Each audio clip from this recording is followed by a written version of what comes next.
नमो अरिहन्ताणं नमो सिद्धाणं नमो आयर्याणं नमो वज्रायाणं नमो लोये सवसाहूणं मङ्गलं भगवान् वीरो मङ्गलं गौतमो गणी मङ्गलं कुन्दकुन्दाद्यो जैनधर्मोऽस्तु मङ्गलं सर्वमङ्गलमाङ्गल्यं सर्वकल्याणकारकं प्रधानं सर्वधर्माणां जैनं जयतु शासि जैनं जयतु शासि। मंगलमय मंगलकरण वीतराग विज्ञान नमो ताहि जाते अरहंतादि महा करि मंगल करि हो महा ग्रंथ करण के काज जाते मिले समाज सब पावे निज पद राज पावे निज पद राज। मोक्ष मार्ग प्रकाशक 9वें अधिकार में पुरुषार्थ से मोक्ष की प्राप्ति के आधार से अपनी चर्चा चल रही है। शिष्य के विभिन्न प्रश्नों के उत्तर देते हुए डोडरमल जी साहब 5 समवायों में मोक्ष की प्राप्ति का जो मूल उपाय जीव के लिए बखान किया है, जिसका कथन किया है, उसको यहाँ पर समझा रहे हैं। 5 समवायों की सत्ता से इनकार नहीं है।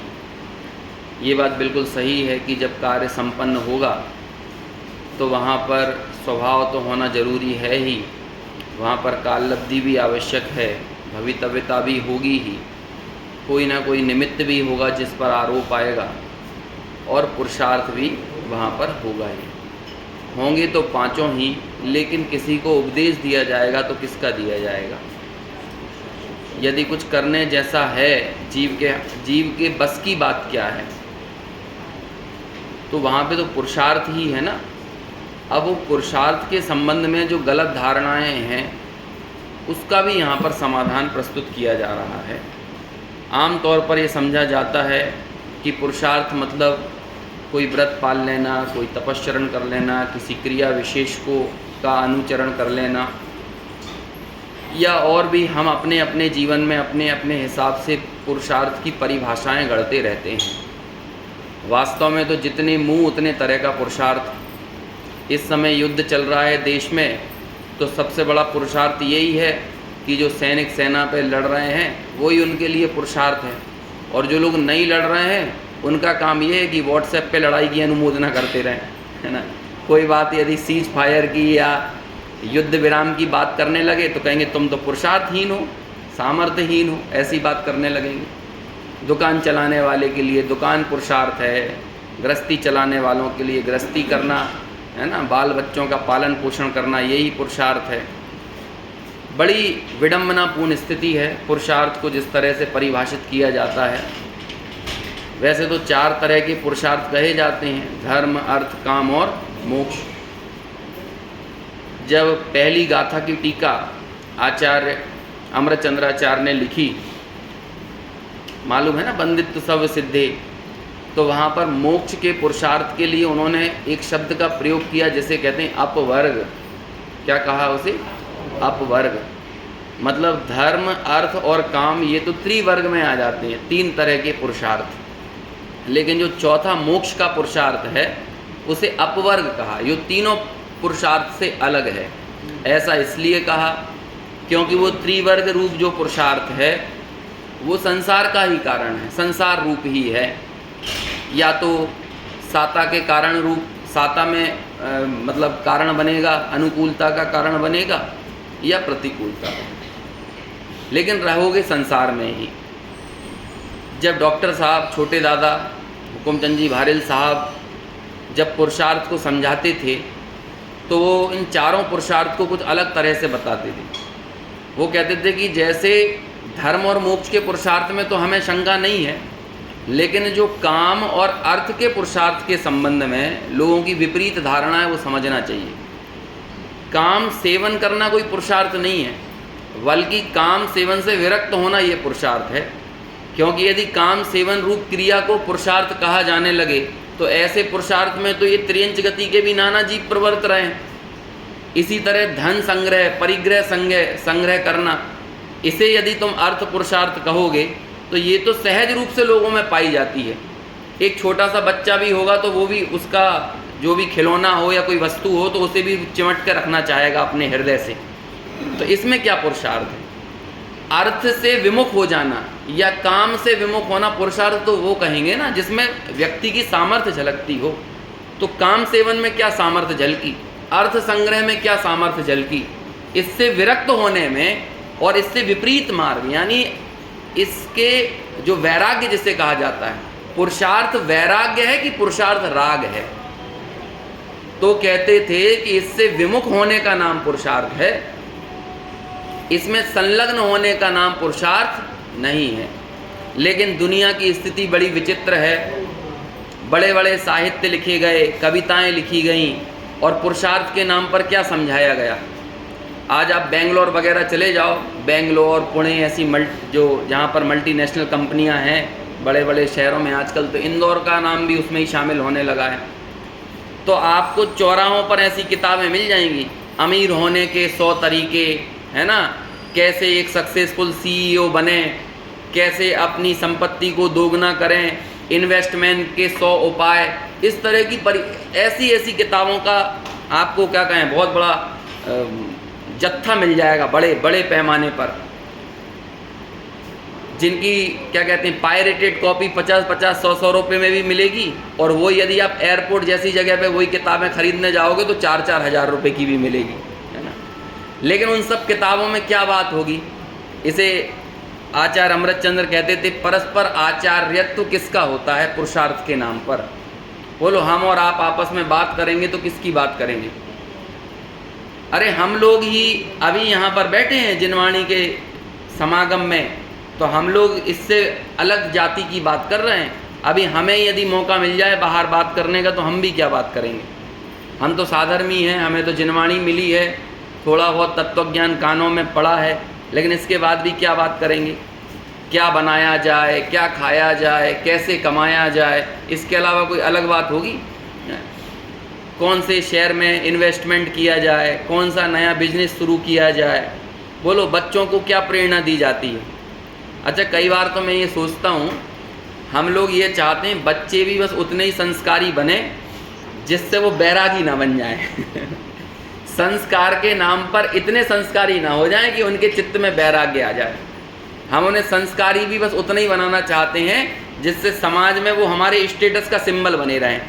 कैसे कि 4 आदमियों के सामने हमारा सम्मान करे, आदर करे, समझ में आया, पैर छुए तो हमारी स्टेटस बनी रहेगी ना। लेकिन वही कहीं इतना संस्कारी हो जाए कि वो पापा से बोलने लगे कि पापा अब मैं आपका व्यवसाय नहीं संभाल सकता, मुझे तो बस अपने क्या है अपने एकमात्र इस भाव में मेरा एकमात्र लक्ष्य यदि कुछ है तो वो आत्मानुभूति ही है। और ऐसा कह के वो यदि व्यापार से विमुख हो जाए तो वो लोग क्या होगा? और हाँ, तो इसीलिए ये काम सिर्फ आज ही नहीं होता है।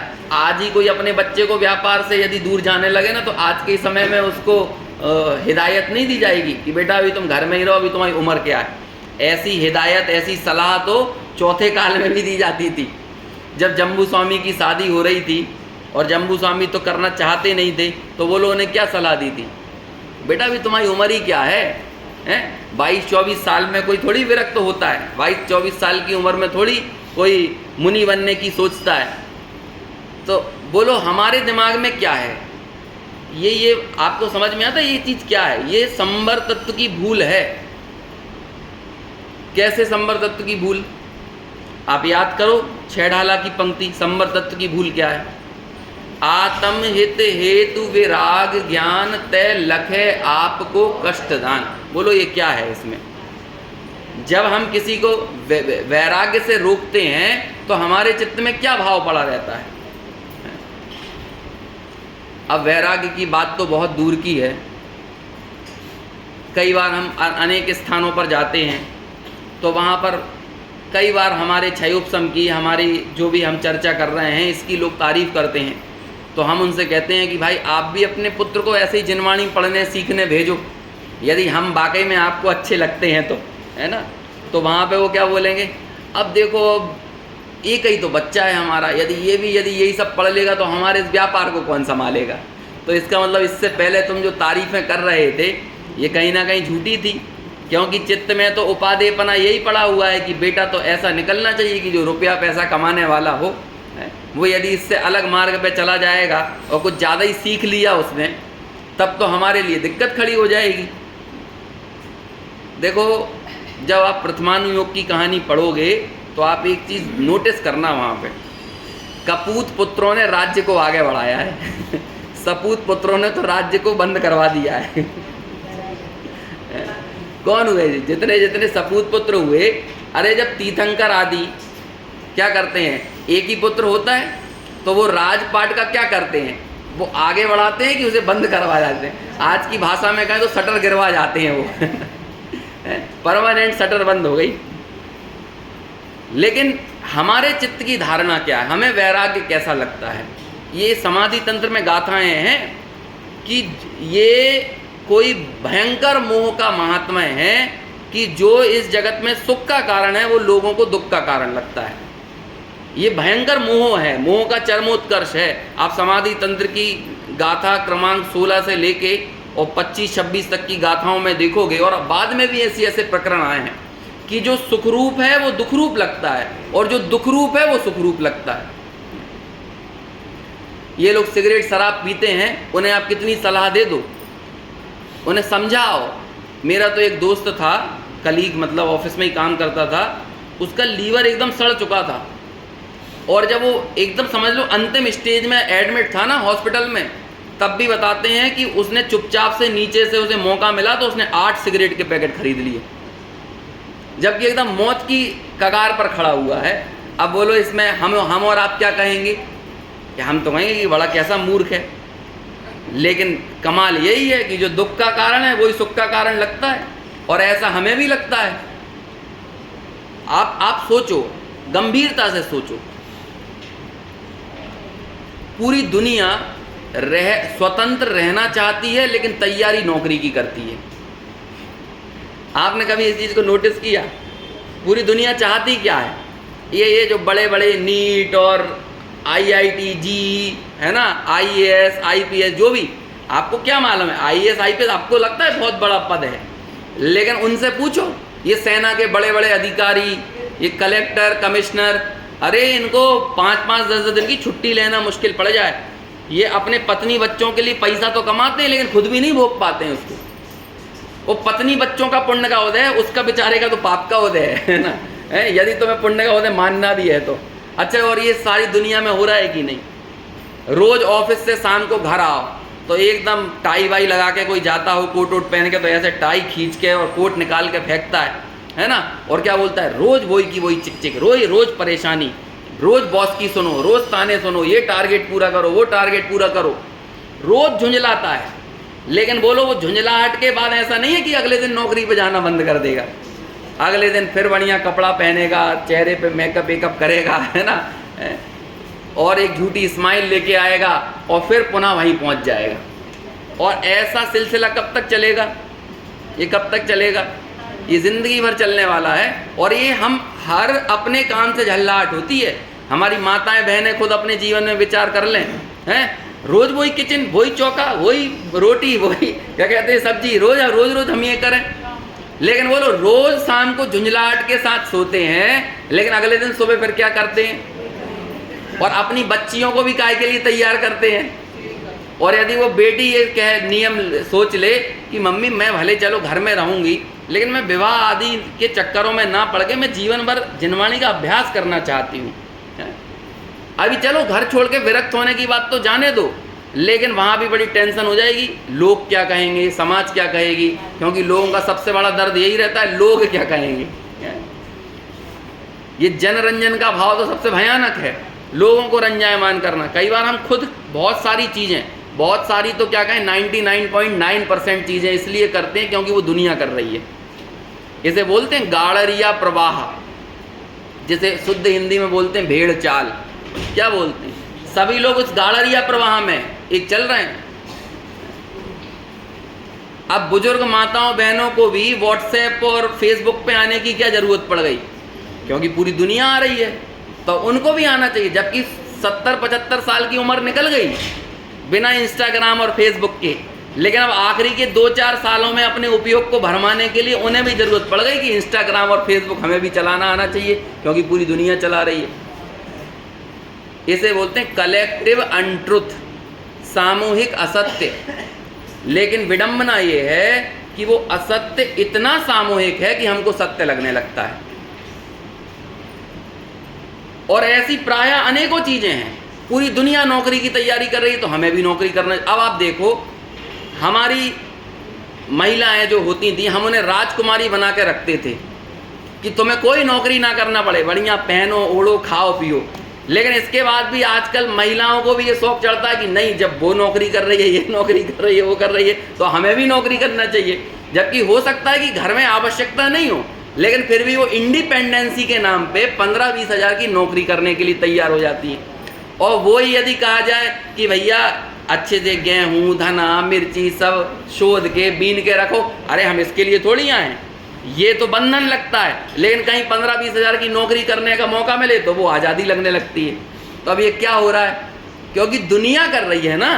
तो ये इसे ही बोलते हैं गाड़रिया प्रवाह, समझ में आया? इसे ही बोलते हैं भेड़ चाल। सबने एक सोच बना ली है। इसका और अच्छा एग्जाम्पल बताऊं, जब कोरोना चल रहा था तो जो लोग मास्क नहीं लगाते थे वो आदमी असामान्य लगता था, उसे सब ऐसे देखते थे, सब मास्क लगाए, ये मास्क क्यों नहीं लगाया है?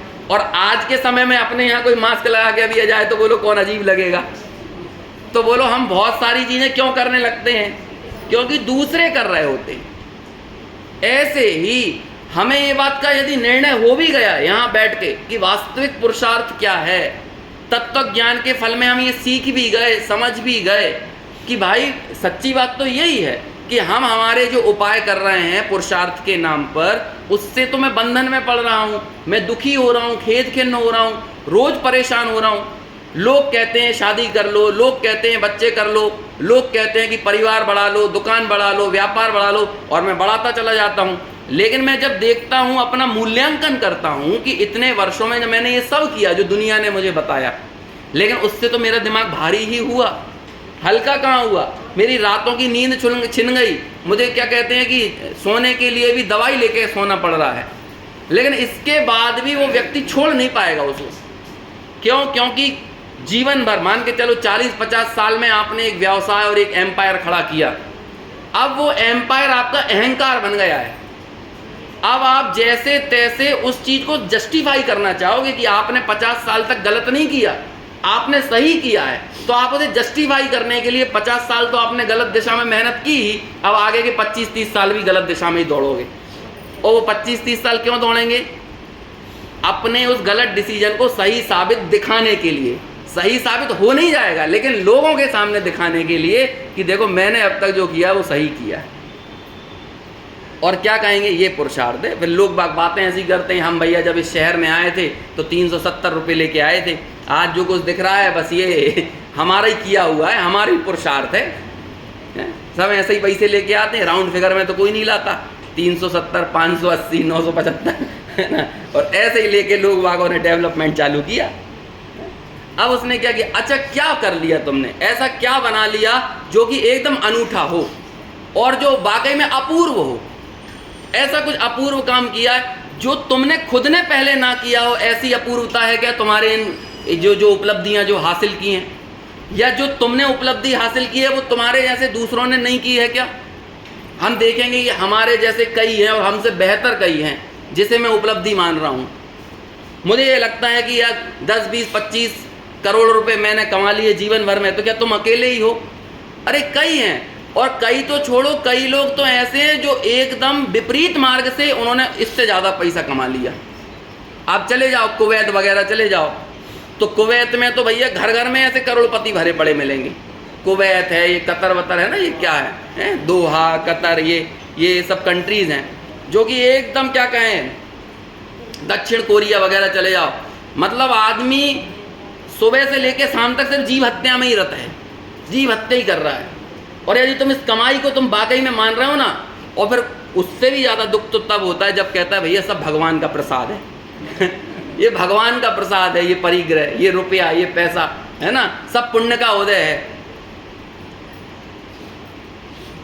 सोचो, एक चीज़ मैं आपको बोलता हूँ, देव गुरु शास्त्र, आपको लगता है ये भी पुण्य के उदय से मिले, और रुपया पैसा ये भी पुण्य के वजह से मिले, लेकिन रुपये पैसे के बारे में कहा जाता है कि ये पापानुबंधी, जिसका उपभोग किया जाए तो नियम से आगे क्या होगा, पाप का ही बंद होगा।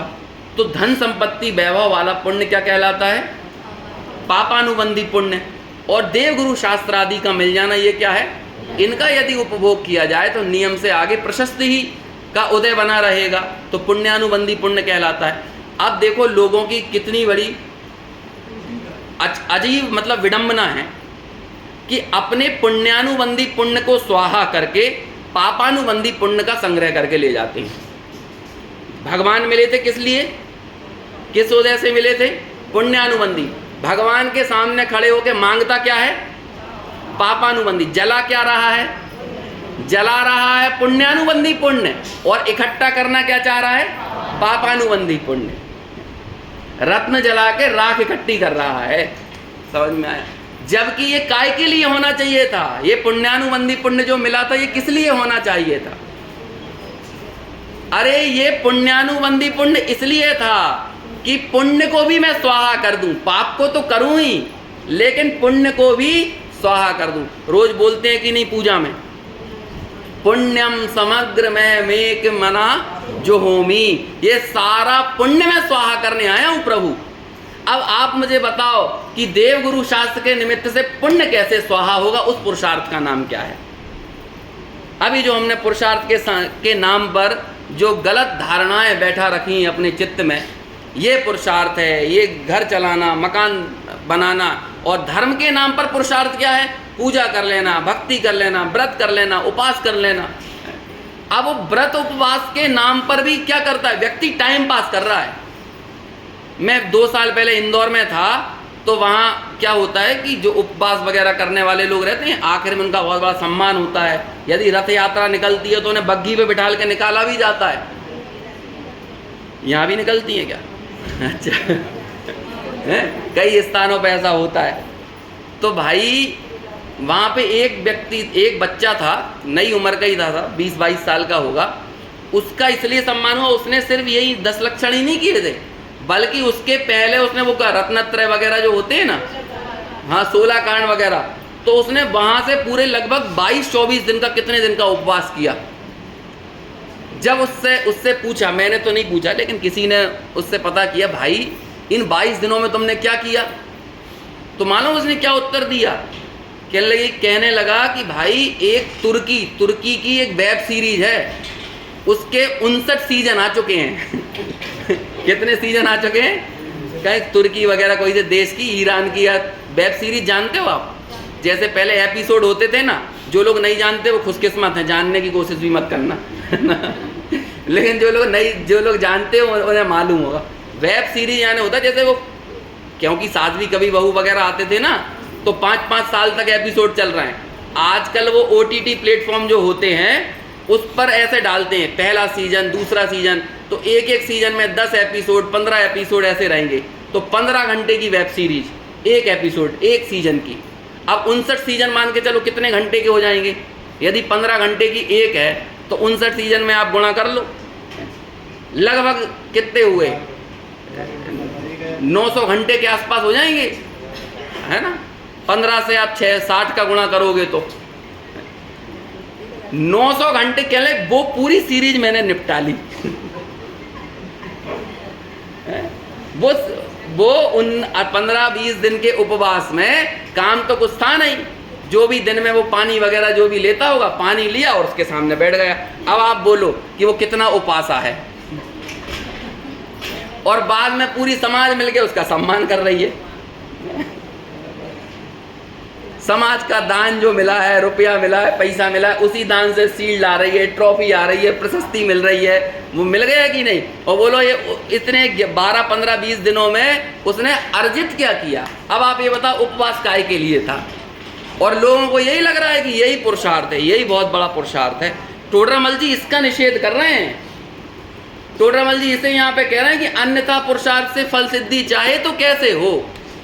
पहले समझो तो सही, पुरुषार्थ के नाम पे क्या करो। चलो उसने क्या किया, 15-20 दिन उपासा रह के वेब सीरीज देखी, हम भी 15-20 दिन उपासे रह के यदि ये चाह रहे हैं कि भैया पुण्य बन जाए और स्वर्ग मिल जाए, पुण्य बन जाए और स्वर्ग मिल जाए, तो हमने भी क्या किया, हमारे मन में भी एक भाव आ गया, चलो कल कुछ तो अच्छा है, कुछ तो मैं अच्छा कर रहा हूं, यही तो भाव आ रहा है कि नहीं?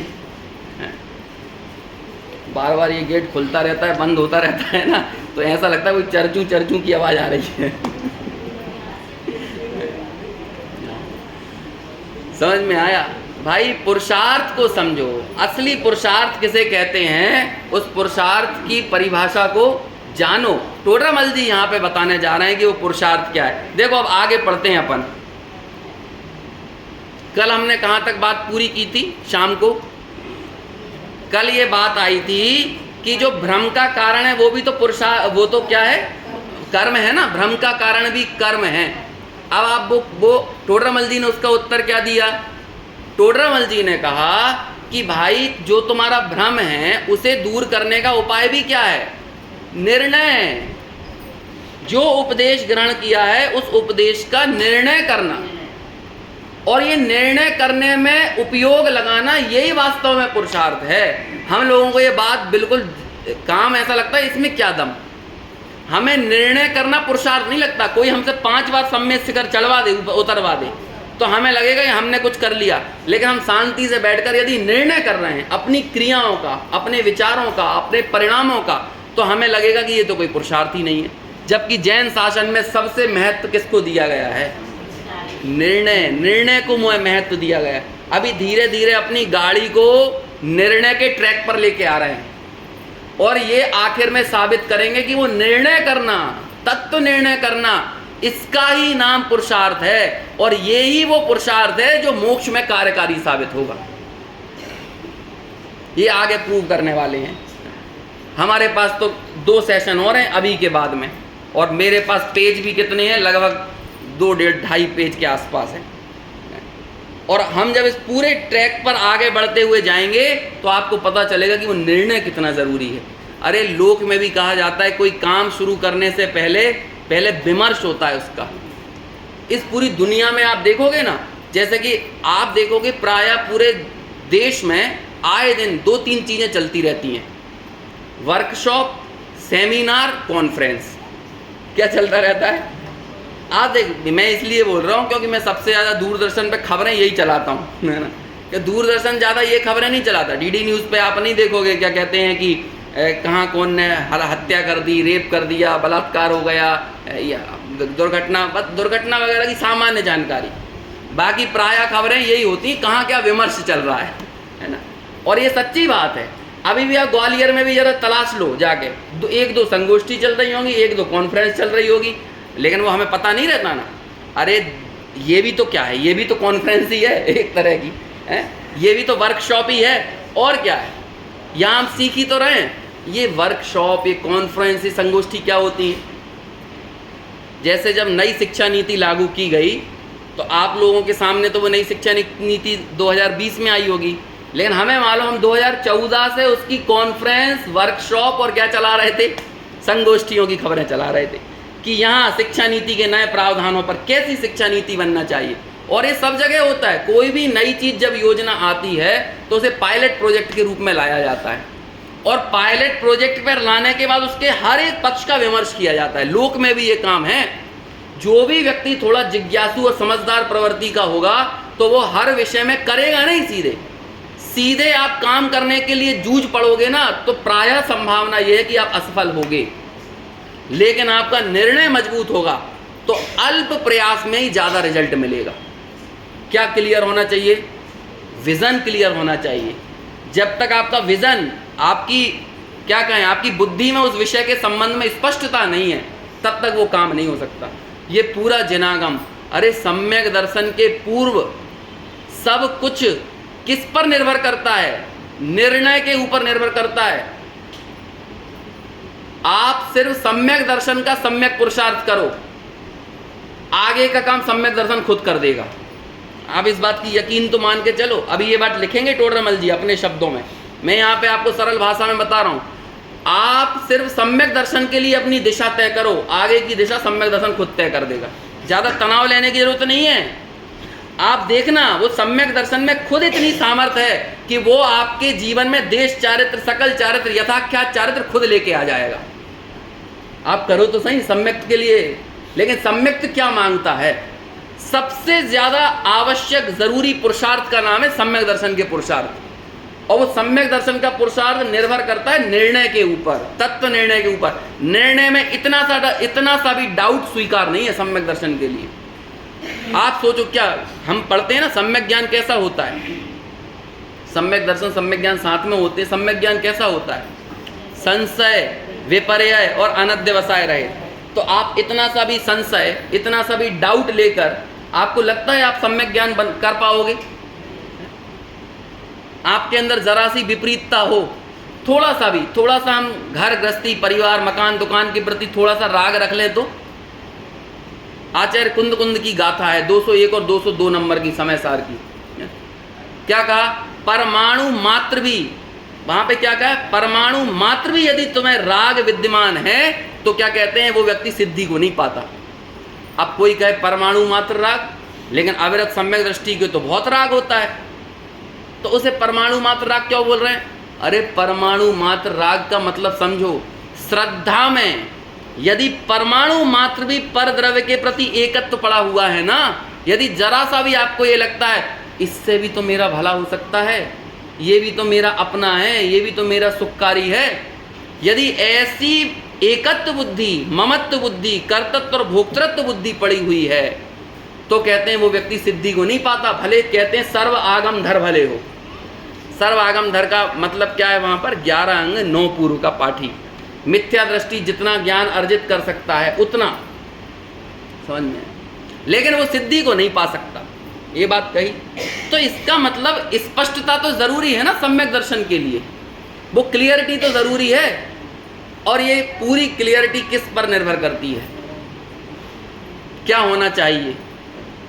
निर्णय की स्पष्टता। वही तो यहां पर कह रहे हैं कि भाई तेरा कर्म भी ढीला कब पड़ेगा? कहते हैं उपदेश में जो उपदेश ग्रहण किया है उसको निर्णय करने में अपना उपयोग लगाएगा।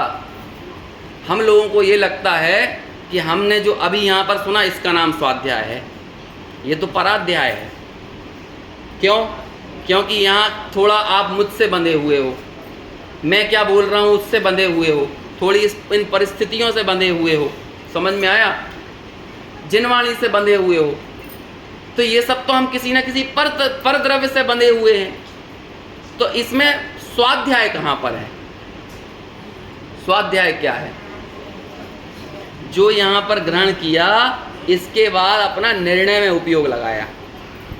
लेकिन आप ये बताओ कि यहाँ से जाने के बाद कौन कितना निर्णय में उपयोग लगाता है? अब निर्णय में उपयोग तो पल पल पर लगाना पड़ेगा ना, कदम कदम पर, हर छोटी सी छोटी क्रिया में। आप दुकान पर बैठे हो, वहाँ पर आपको लाभ हुआ, हानि हुई, तो अब आपका विचार श्रृंखला कितनी चल रही है, इस बात से चीज़ें निर्भर होती हैं। घर गृहस्थी में अनेक कषायों के प्रसंग बने, अब आपका वहाँ पर निर्णय में कितना उपयोग लग रहा है, आपको कितनी बात याद आ रही है जिनवाणी की, स्वाध्याय की, यहाँ से चीज़ें तय होती हैं ना। और जब ऐसे निर्णय में उपयोग लगाते हैं तब जाकर यहाँ पर लिखा कि ऐसे उस व्यक्ति के मोह कर्म की स्थिति अनुभाग घटते हैं। और जब मोह कर्म के स्थिति अनुभाग घटेंगे तब जाकर कहते हैं तब आपका भ्रम भी कम होगा।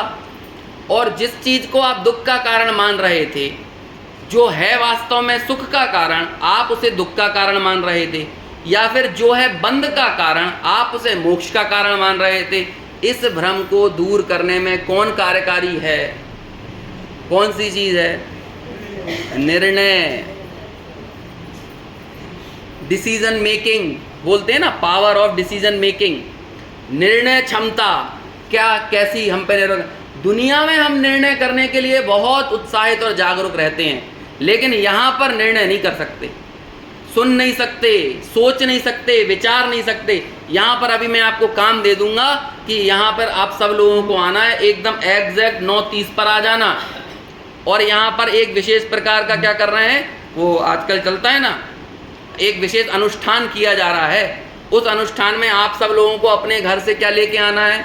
एक एक माला लेके आना है, और सब लोगों को, पुरुषों को सफ़ेद कपड़े, महिलाओं को केसरिया, है ना, ये पहन के आना है। और मैं जितने ज़्यादा यहाँ पर ताम झाम ऐड करता जाऊँगा, आप सब लोगों की एक्यूरेसी बढ़ती चली जाएगी, यहाँ पे उपस्थिति बढ़ती जाएगी। और यदि मान के चलो यही बात कहें कि कुछ नहीं करना है, बस आना है, ध्यान से सुनना है और निर्णय करना है, तो अब सुनना ही तो है, तनक आराम से भी आके सुन लेंगे निर्णय ही तो करना है, थोड़ा सा आराम से भी कर लेंगे, उसमें क्या बड़ी बात है। निर्णय कहाँ भागा जा रहा है, सुनना कहाँ भागा जा रहा है। और आजकल सुनना तो बहुत ही आसान हो गया है, आज तो यूट्यूब पे भरे पड़े प्रवचन, है ना, जब मर्जी पड़े तब सुन लो। लोग बात तो लेटरिन में भी सुन रहे हैं भाई साहब बड़े दुर्भाग्यपूर्ण स्थिति है, समझ में आया? उसमें क्या है, तो ये तो इतना कैजुअल ले लिया है, इतना कैजुअल कि लगता ही नहीं है कि ये कोई ज़रूरी चीज़ है हमारे लिए, लेकिन आप क्रियाएं बढ़ाते जाओ। ऐसा क्यों होता है? सिंपल सी बात है भाई साहब, जो चीज़ दिखती है वो बिकती है, क्रियाएं दिखती हैं इसलिए वो बिकती हैं, निर्णय दिखता नहीं है तो बिकता भी नहीं है कहाँ दिखा निर्णय? कोई व्यक्ति यदि शांति से यहाँ बैठा हो और कुछ नहीं, बस विचार कर रहा हो गंभीरता से, चीज़ों अपना जो उसने सुना है, समझा है। आप लोगों ने देव दर्शन वाला पाठ पढ़ा बाल बोध में? याद है कि नहीं? थोड़ा बहुत बच्चों ने पढ़ा होगा देव दर्शन वाला पाठ। उसमें आखिर में क्या चीज़ होती है भैया? तो अभी वहाँ पाठशाला चल रही है ना बगल में, तो वहाँ पर भी होगा देव दर्शन वाला। उसमें क्या होता है लास्ट में? वहाँ पर आपके मंदिर जाने की प्रक्रिया कब पूरी होती है? जब आप स्वाध्याय सुनो, और स्वाध्याय सुनने के बाद शांति से बैठकर विचार करो। क्या विचार करो? उसमें ये पॉइंट भी दिए हुए हैं, मैं कौन हूँ, है ना, मेरा क्या स्वरूप है, ये जो भाव हो रहे हैं ये क्यों हो रहे हैं, ये सारी बातें हैं कि नहीं? ऐसा विचार करो, तब जाकर मंदिर जाना की प्रक्रिया पूरी होती है। क्यों? क्योंकि उसमें एक पूरा क्रम है। देखो, भगवान के सामने आए, आपकी कसाएं ढीली पड़ी, समझ में आया? थोड़ी सी मंद कषायों में आए आप, मंद कषाय में आके फिर आपने जो पूरी प्रक्रिया की, फिर प्रक्रिया करने के बाद आपने अपने उपयोग को सूक्ष्म करने के लिए, चीज़ों को समझने के लिए, जो तत्व विचार के लिए कच्चा माल चाहिए, वो जो स्वाध्याय में मिलता है, आपने वो सुना। तो सुनने के बाद जब अब आपकी स्थिति इतनी ठहर गई है, ठहरे हुए पानी में अपनी शक्ल देखी जा सकती है, मचलते हुए उछलते हुए गंदले पानी में अपनी शक्ल नहीं देखी जा सकती। जब परिणामों का उद्वेग, जब आपने 10, 15, 20 मिनट जिनेंद्र भगवान के सामने, जिनवाणी के समक्ष बिता लिए, तो जब देव गुरु शास्त्र की सन्निधि में आपका इतना वक्त रहा, तो आपके अंदर एक विशेष निर्मलता आई। अब उस निर्मलता के बीच में, उस विशुद्धि के बीच में, उस मंद कषाय के बीच में जब आप ये विचारने जाओगे, निर्णय करने जाओगे कि क्या मेरा वाकई में क्या स्वरूप है, मैं क्या हूँ, और अपना सारा का सारा इन्वेस्टमेंट, अपनी बुद्धि का अभिनिवेश मैं किस में कर रहा हूँ, तब जाकर एक संभावना बनती है कि आपका निर्णय किसी सकारात्मक दिशा में आगे बढ़ सके। और जब वो सकारात्मक दिशा में आगे बढ़ेगा तो वहाँ का जो परिणाम प्राप्त होगा तो वो भी अच्छा मिलेगा। लेकिन आप सोचो कि एकदम लड़ें झगड़ें घर में और वहाँ कोने में जाके बैठ जाएं, और फिर वो जिनवाणी में एकदम सही गई है, सुतदारा होई न सीरी, सब स्वार्थ के हैं बीरी, तो बोलो अब वो कैसा विचार कर रहा है? ये जो लड़ झगड़ के परस्पर द्वेष बुद्धि से पैदा होने वाला विचार, एक तो ये विचार है जो कि हमको आए दिन आता है। हम लोग कई बार जिनवाणी की सुनी हुई बातें ऐसे गृहस्थी में लगाते तो हैं, लेकिन गलत प्रसंग पर और गलत भावना से लगाते हैं। कई बार महिलाएं झुंझला जाती हैं, सही है, इससे तो हम हमारी कहीं बन गए होते, मोड़ा मोड़ियों के लिए इतना करो जो कुछ करते ही नहीं है। अच्छा, मतलब जब मोड़ा मोड़ी आपके लिए कुछ करने लगे तब तो आर्य का मत बनने की भावना भाना, है ना। और जब वो हमारे अनुकूल कुछ ना करें तब जाके क्या भावना भाने लगो, तब आर्य का बनने की भावना भाव। ऐसा ही होता है कि नहीं। इससे अच्छा तो हम कहेंगे तीर्थों पे चले जाएं। अच्छा, इससे अच्छा क्यों चले जाओ तीर्थों पे? जब पति ने बच्चों ने आपसे उल्टा बोल दिया तब तो मन में भावना हो गई तीर्थों पे चले जाएं। और जब ये रोज पैर दबाएं तब तीर्थ याद नहीं आते, तब मंदिर याद नहीं आता, तब स्वाध्याय याद नहीं आता। जब वो आपको बढ़िया टूर पे टूर करवाए जा रहे हैं, कभी कश्मीर का, कभी केरल का, अभी तो कश्मीर ना जाएगा कोई है, लेकिन आपको नए नए टूर्स पे भेजे हैं, रिसोर्ट में आपके कमरे बुक हों, आपको खाने पीने के लिए एक से एक चीज़ें मिले, समझ में आया, तब कोई को याद नहीं आता। तब तीर्थ याद आते हैं, तब मंदिर याद आता है। असाता के उदय में तो ज्ञाता को एकदम कस के पकड़ लेता है ना। हाँ भैया, भगवान आत्मा। असाता के उदय में तो बहुत याद आएगी, लेकिन साता के उदय में तो कहाँ का स्वर्ग, कहाँ का नरक, कहाँ का पुण्य, कहाँ का पाप, कहाँ का भगवान आत्मा। अरे भाई साहब, ऐसा आत्मार्थी का जीवन ऐसा नहीं है। असाता के उदय में भी ज्ञाता की ध्यान आए, और साता के उदय में भी जब ज्ञाता आपके लिए सबसे ऊर्ध्व हो, तब जाकर आपने स्वाध्याय को वाकई में अपने जीवन में आत्मसात करने के लिए तत्परता दिखाई। और ये चीज बिना निर्णय के नहीं हो सकते। उस निर्णय पर टोडरमल जी जोर दे रहे हैं। आपका निर्णय यदि ढीला होगा, आज मैं आपको युक्ति से ये बता रहा हूं कि आत्मानुभूति कारगर है, लेकिन आप बिना निर्णय के ये बात लेकर चले जाओगे ना, तो कल आपको कोई बाहर का आदमी बताएगा कहाँ आत्मानुभूति के चक्कर में पड़े हुए हो। तुमने देखी है आत्मा? कोई ने देखी है? दुनिया में किसी ने देखी है यहाँ आत्मा? जितने लोग तुम्हें सामने दिख रहे हैं, पूरी दुनिया काय में लगी हुई है। जिसमें पूरी दुनिया लगी हुई है उसमें तुम लगो, क्योंकि प्राय हम यही तो बोलते हैं, अरे इनको 1000 आदमी सुनने गया, इनको 5000 आदमी सुनने गया, तो अपन लोगों के मन में भी आकर्षण पैदा नहीं हो जाता? अब भैया 5000 आदमी उनको सुन रहे हैं तो हम भी सुने। 5000 आदमी मूर्ख थोड़ी हैं पहला प्रश्न ये निकलता है कि नहीं। प्रमाण को तय करने के लिए हमें संख्याओं की आवश्यकता होती है कि नहीं? समझ में आया? हमें यही लगता है ना कि कोई प्रमाण की विषय वस्तु कैसे तय होगी। अरे आचार्यों ने ये नहीं कहा संख्या का नाम प्रमाण है, आचार्यों ने कहा सम्यक ज्ञान का नाम प्रमाण है। और वो सम्यक ज्ञान कैसा होना चाहिए? संशय, विपर्य और अनध्यवसाय से रहित होना चाहिए। और संशय, विपर्य और अनध्यवसाय से रहित ज्ञान तब होगा जब आपका निर्णय पक्का हो। समझ में? निर्णय में स्पष्टता होगी, निर्णय की क्लियरिटी होगी। इसलिए टोडरमल जी निर्णय पर इतना जोर देते हैं। देखो आगे पढ़ते हैं अपन। हालांकि एक एक पॉइंट ऐसा है कि उस पॉइंट पर घंटों मंथन करें ना तो भी कम है, लेकिन अब क्या करें, अपन को सिलेबस भी आगे बढ़ाना है अपना। फिर प्रश्न है कि अब देखो, अब हमारा जेन्युइन प्रश्न, अरे एक एक प्रश्न जेन्युइन है। ऐसा लग रहा है कि पहले हमसे बात करके गए हो और फिर यहाँ पे ग्रंथ लिखा हो, है ना, ऐसा लगे। देखो फिर प्रश्न है कि निर्णय करने में उपयोग नहीं लगाता, उसका भी तो कारण कर्म है। यदि हम निर्णय नहीं कर पा रहे, ये भी कर्म के कारण नहीं कर पा रहे, जो भ्रम हो रहा है वो भी कर्म के कारण हो रहा है। अब देखो टोडरमल जी का उत्तर, और एक एक उत्तर क्या कहते हैं, स्लैब की तरह, चांटों की तरह। एक एक उत्तर में उन्होंने इतने प्यार से चांटे मारे हैं, है ना। अब हमें महसूस हो तो पता चले, जो आदमी महसूस करेगा उसे पता चलेगा। अब जैसे ऊपर वाला एक चाटा था ही, अन्यथा पुरुषार्थ से फल सिद्धि चाहे तो कैसे हो, ये टोडरमल जी का एक स्लैब था। अब देखो आगे क्या कहते हैं, क्या कहा, निर्णय करने में उपयोग नहीं लगता तो उसका भी कारण तो कर्म है। तो क्या कहते हैं, देखो भाई, एक इंद्रिय आदि में तो विचार करने की शक्ति नहीं है। यदि एक इंद्रिय आदि ये बात कहें तो समझ में भी आता है ना। उनके तो कर्म ही का कारण है। तो तुमने जो बात कही ना कि विचार नहीं कर रहा, निर्णय नहीं कर रहा, तो एक इंद्रिय आदि में तो ये लागू होता है, ठीक है। लेकिन हम लोग जो दुनिया भर के निर्णय करने में उपयोग लगा रहे हैं, और जब यहाँ पर कहा जाए कि तुम भी तत्व निर्णय में उपयोग लगाओ, तो हम किसको बीच में लेके आ गए? कर्म को लेके आए।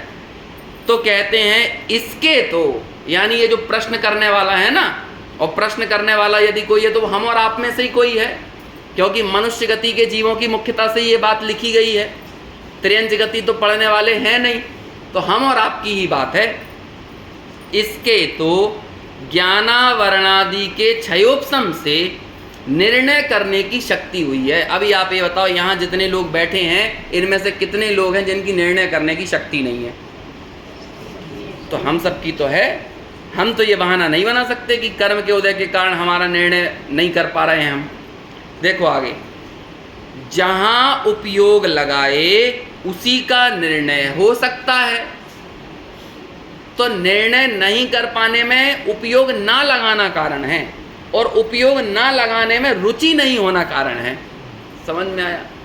अभी आगे कहेंगे ये बात कि जिस चीज़ की रुचि होती है वहाँ तो ये खूब उपयोग लगाता है और वहाँ पर निर्णय भी कर लेता है। जब जीएसटी आई थी तो बोलो कितने लोगों को जीएसटी समझ में आती थी? क्या आ गया जीएसटी? शुरुआत में लोग विरोध भी कर रहे थे।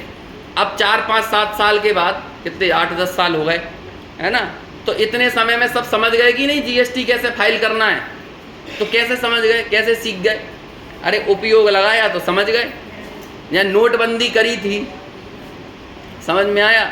तो नोटबंदी करने के बाद सब लोगों को तनाव हुआ था कि नहीं? अब 4-5 हफ्तों में जो पैसा भरा पड़ा है 80, 90 लाख रुपए पुराने 500 और 1000 के नोटों का, इसको कैसे ठिकाने लगाएं? सबने ठिकाने लगा दिया कि नहीं? कैसे लगा दिया? अरे जहाँ उपयोग लगाया तो कर दिया कि नहीं? मोदी जी ने तो ब्लैक मनी पे प्रहार किया था, लोगों को ब्लैक मनी को वाइट बनाने का बढ़िया मौका मिल गया, उपयोग लगाया तो काम बन गया उनका। तो ऐसी दुनिया भर की चीज़ों में तो सब बुद्धि चल रही है। लेकिन जहाँ यहाँ कहो कि तू आत्मा है, इस बात का निर्णय कर, तो कहते हैं भैया कर्म नहीं करने दे रहे हमें निर्णय।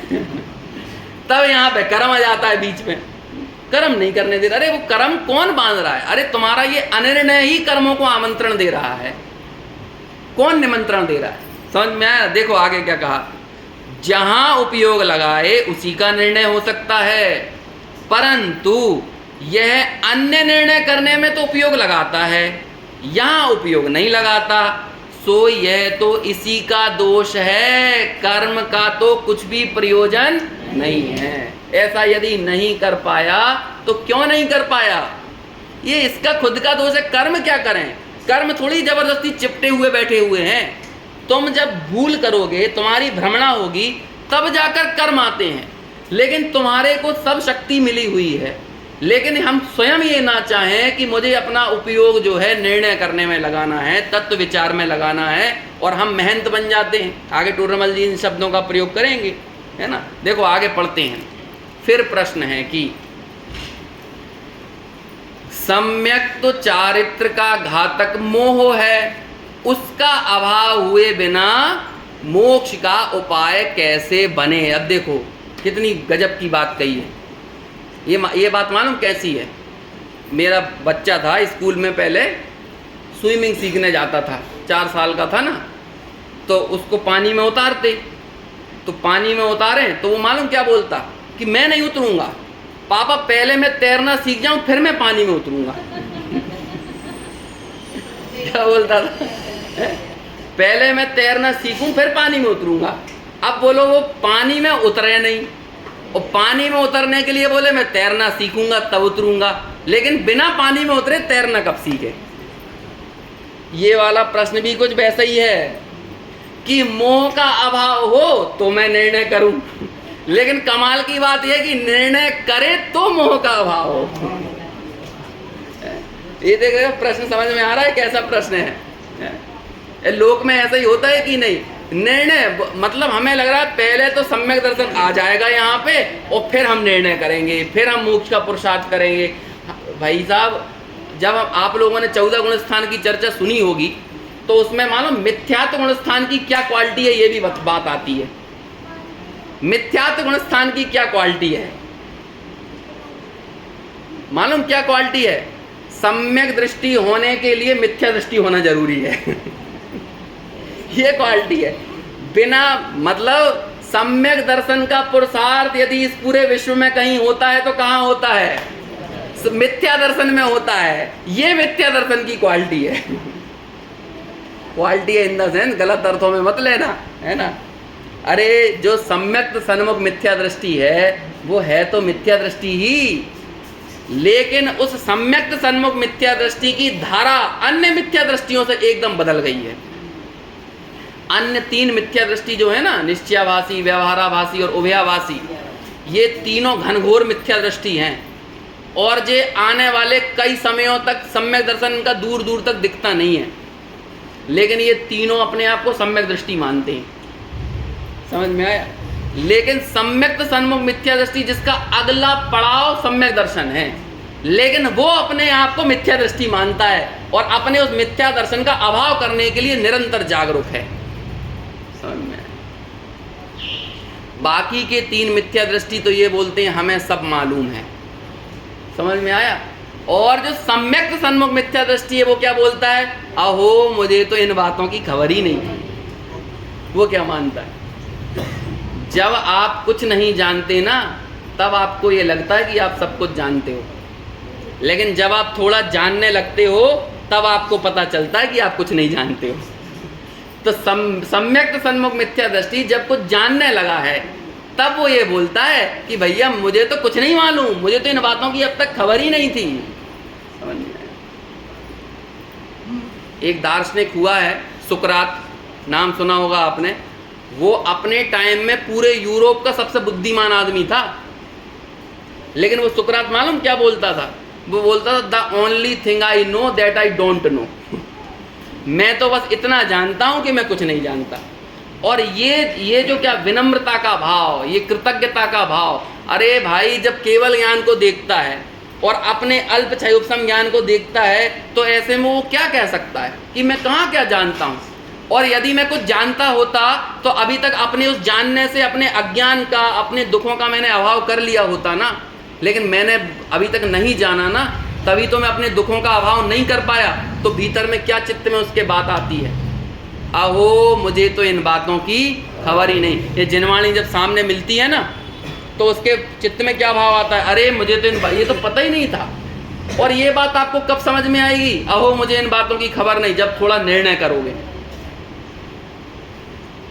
गुरुदेव श्री ने जब इसी गाथा पे इन्हीं पंक्तियों पे प्रवचन किए ना, मोक्ष मार्ग प्रकाशक प्रवचन में चौथा भाग है, चौथा या तीसरा भाग है जो भी है, वहाँ पर 390 पेज पर ये वाली बात आई, या तो तीसरे भाग में होगी या चौथे भाग में है, 390 पेज। वहाँ पर गुरुदेव श्री ने इन पंक्तियों का अर्थ करते हुए बात कही कि यदि जिन लोगों को ये लगता है ना कि हमें तो सब मालूम, हमें सब शास्त्र पता है, वो कहते हैं वो झूठ बोल रहा है, वो मायावी है, वो सम्यक सन्मुख नहीं है। क्या लाइन प्रयोग की, मायावी है, जैसे ये लगता है। अरे जब हम निर्णय करने में उपयोग लगाएंगे तब हमें पता चलेगा कि हमें कुछ नहीं मालूम, तब हमें पता चलेगा।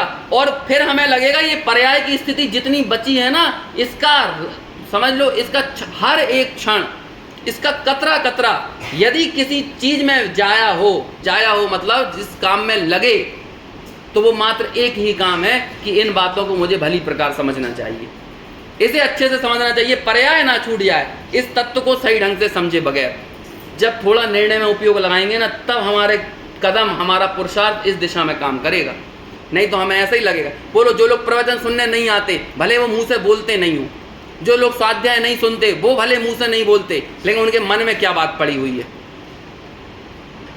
जो जिनवाणी कभी खोल के नहीं देखते, बोलो अंतर में उनके क्या बात पड़ी है, भले वो बोल नहीं रहे मुंह से, क्योंकि डरपोक भी हैं वो, है ना, तो डरते भी हैं कि भैया कहीं बोल दिया और कर्म वाकई में बन गए तो, भले अंदर से मान नहीं रहे लेकिन डरते भी हैं। जैसे भूत किसी ने देखा नहीं हो लेकिन लगता सबको है कि होता तो होगा ऐसे ही भले अंदर से मानते नहीं हो, बुद्धि मना करती है कि कर्म बरम कुछ नहीं होते, लेकिन अंदर से ये भी लगता है कहीं हुए तो इसलिए वो बोल नहीं पा रहे साफ साफ कि हमें सब मालूम, हम तो जिनवाणी से ज़्यादा जानते, बोल नहीं रहे, लेकिन मानते यही है।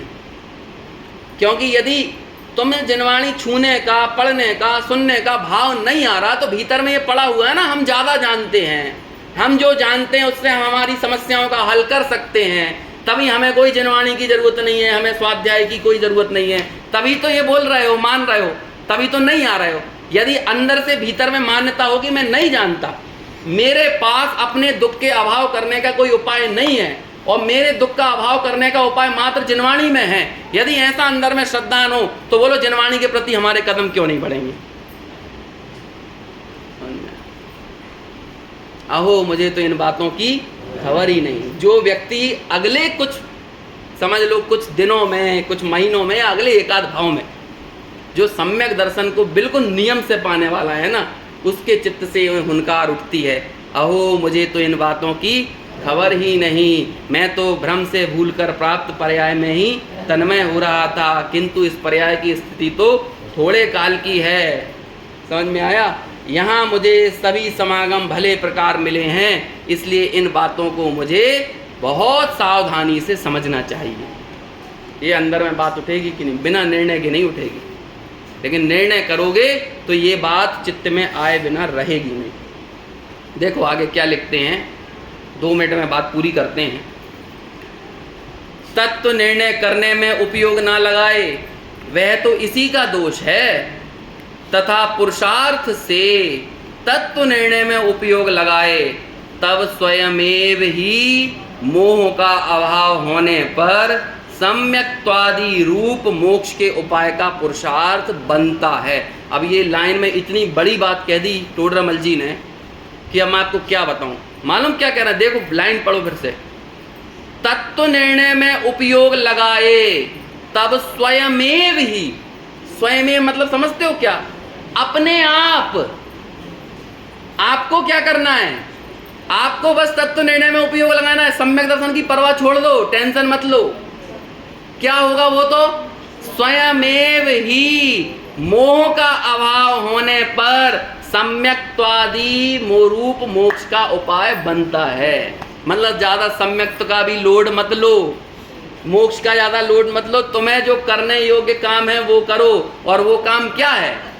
तत्व निर्णय में उपयोग लगाओ। अभी ये बात एक बार नहीं कही, अभी एक बार और कहेंगे। सम्यक दर्शन अपने आप हो जाता है, ये कहेंगे आगे आके। अपने आप सम्यक दर्शन होता है, लेकिन काम करो तो सही। सम्यक दर्शन के पीछे मुंह ताक रहे हो, जो काम करना चाहिए वो कर नहीं रहे हो, तो ऐसे कैसे आ जाए? रोज माला जपने लगो, मैं आईएएस बन जाऊं, मैं आईएएस बन जाऊं, मैं आईएएस बन जाऊं। तो बोलो आईएएस कितने दिनों में बन जाएंगे? बोलो 4, 5, 6, 8, 10 आईएएस की फोटो अपने कमरों में लगा लो और रोज अगरबत्ती लगाने लगो तो आईएएस कब बन जाएंगे? क्या? अरे उसकी जो प्रक्रिया है वो नहीं करोगे तो कैसे बनोगे? जो प्रक्रिया वो तो फॉलो करना पड़ेगी ना। ऐसे ही सम्यक दर्शन की प्रक्रिया क्या है? वो है तत्व निर्णय। एक बार ईमानदारी से तत्व निर्णय में उपयोग तो लगाओ, बाकी मोह का क्षय तो स्वयमेव हो जाता है। सम्यक्त्वादि रूप मोक्ष का पुरुषार्थ अपने आप मिल जाता है।